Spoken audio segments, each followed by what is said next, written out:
Itu masih dikelilingin kebun. Tepat di depan rumah sebelah kiri terdapat pos kamling, yang di sampingnya juga terdapat pohon sawo yang umurnya ya cukup lama lah. Lebih lama dari umurku yang saat ini baru menginjak 23 tahun.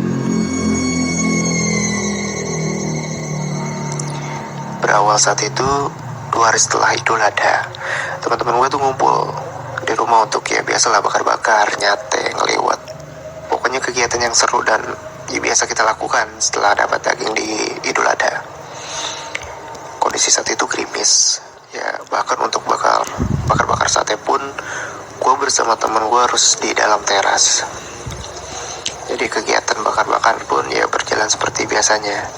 Setelah semua matang, kita menyantap makanan lalu ngobrol sampai larut malam.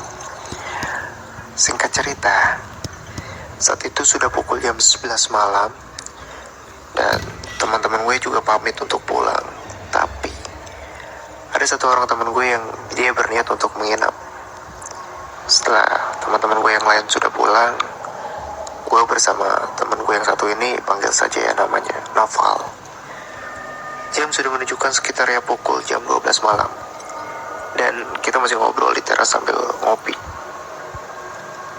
Disinilah awal mula cerita horor yang gue alamin. Ini juga gue merinding sih untuk ceritainnya. Jadi pohon sawo yang di samping pos kamling di depan rumah gue itu ada ayunan yang terbuat dari tambang dan ban sepeda motor bekas yang dibuat oleh bokap gue. Saat sedang ngobrol sama Nopal, terus tiba-tiba ia terhenti dan menatap ke arah ayunan yang berada di pohon sawo tersebut. Gue juga heran, terus gue nanya kan, "Pak, lu kenapa? Liatin apaan sih?" Nopal cuma jawab, "Enggak, Gung, enggak apa-apa." Gue masih terheran dan menanyakan lagi, "Serius lu kenapa? Jangan bikin parno lah."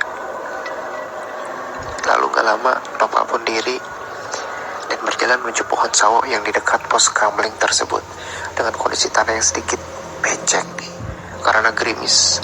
Lalu gue pun mengikuti Noval sambil terus bertanya ada apa. Saat di depan pohon sawo tersebut, memang gue akuin itu cukup gelap. Lalu Noval tiba-tiba minta tasbih. "Gung, lu ada tasbih gak? Boleh dong kepinjam kalau ada." Masih bertanya gue, ada apa sebenarnya? Gue masuk ke dalam rumah untuk cari tasbih. Saat balik lagi ke depan, gue lihat Noval sedang berdiri sambil masih menatap ayunan. Gue samperin dia dan gue kasih tasbih yang gue ambil dari rumah. Lalu dia bilang ke gue, "Gung, di sini tuh ada yang iseng kalau malam." Jujur, kondisi gue saat itu tuh cukup takut ya. Tiba-tiba Noval bilang kayak gitu, terus dia bilang lagi sama gue, "Lu mau tahu nggak kalau mereka itu ada apa enggak di sini? Coba deh, nih, lu pegang ujung tasbih tapi sisanya menjuntai ke bawah." Akhirnya dengan kondisi takut, tapi gue tuh penasaran juga. Gue pegang lah ujung tasbih itu dengan posisi sisi tasbih yang lain tuh menjuntai ke bawah. Lalu Nopal menggenggam pergelangan tangan gue dengan kondisi tangan gue yang masih memegang tasbih, dan Nopal bilang, "Kalau kalian ada di sini, tolong beri tanda dan goyangkan tasbih ini." Percaya nggak percaya, secara perlahan tasbih yang gue pegang itu bergoyang. Padahal disitu kondisi nggak ada angin. Kondisi tangan gue diam dan dipegangin sama Noval juga, coy. Gue kaget saat itu karena sebelumnya gue tuh belum pernah kontak langsung dengan hal-hal yang berbau mistis seperti ini. Dan di kondisi itu pula gue mengetahui bahwa teman gue itu merupakan orang yang ngerti atau indigo mungkin ya sama hal-hal yang seperti itu. Setelah meninggalkan pohon sawo dan ayunan tersebut, lalu gue ajak, "Ya udah kita tidur aja," karena emang sudah malam juga, itu udah menunjukkan pukul jam 12:30 malam. Lalu gue pergi ke dalam rumah, gue masuk ke dalam kamar dengan kondisi yang sudah berbaring di kasur. Suasana kamar yang gelap karena kotak lampu semua gue matiin. Di situ kita masih ngobrol dan sesekali gue menengok ke arah Nopal. Tapi setelah beberapa lama,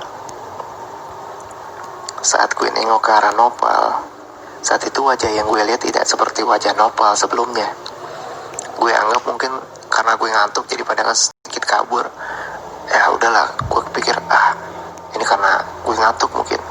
Gue coba tegesin lagi, gue coba lihat lagi. Dan wajah itu pun semakin jelas dan bentuk posisi yang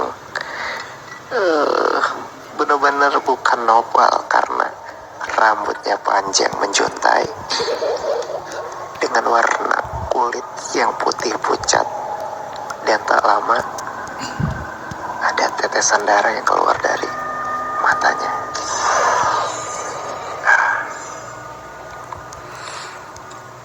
Seketika waktu itu gue terbangun dan menghidupkan kontak lampu dengan napas yang sedikit ternganga.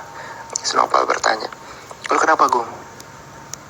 Dengan omongan yang sedikit terbata-bata, gue ingin coba menceritakan apa yang gue lihat. Saat gue mencoba menceritakan sosok yang gue lihat, Nopal menanyakan apa sosok yang gue lihat sama persis dengan yang ia jelaskan. Dan ternyata, apa yang ia sebutkan sama persis dengan apa yang gue lihat. Sosok wanita bermuka pucat, berrambut panjang, dengan tetesan darah yang keluar dari matanya. Dan itu bisa dibilang adalah kuntilanak. Di saat itu, dia juga jujur bahwa sosok yang berada di ayunan yang pohon sawo itu, ia hisap energinya dan berniat untuk membuangnya di lain tempat. Karena ia menganggap sosok itulah yang sering mengganggu di sekitar pohon sawo. Dan secara tidak langsung malam itu, gue tidur dengan kondisi raga adalah Nopal. Namun ada sosok di balik tubuhnya, yakni